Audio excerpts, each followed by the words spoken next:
Hi, Harry Dent here. In the Secure the Future conference in February, I'm going to look at the triggers for the next global financial crisis. Now, the obvious one is Southern Europe. The media says, and the news says, well, Europe's slowly turning around after years of being in an endless recession. Well, my indicators show otherwise. Ask the banks how they're doing, especially in Spain and Greece. They're not doing well at all. Look at the youth unemployment, over 50% in many countries. How can you have a future?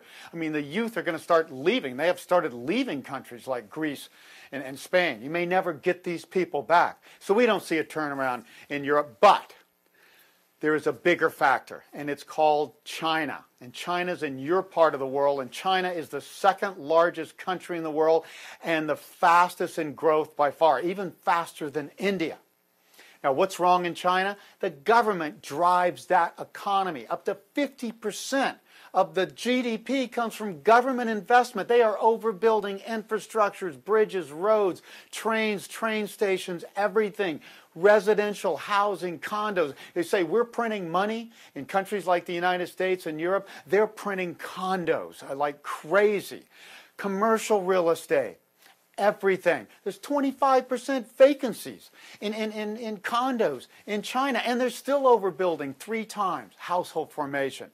So what happens in China, who has the highest real estate valuations in the world by far? You know, Sydney and Melbourne are 10 to 11 times income, now near the highest in the developed world, so that's not good. China is 28 to 35 times income in the major cities, and that's not from local people, it's from the rich and from foreign buyers.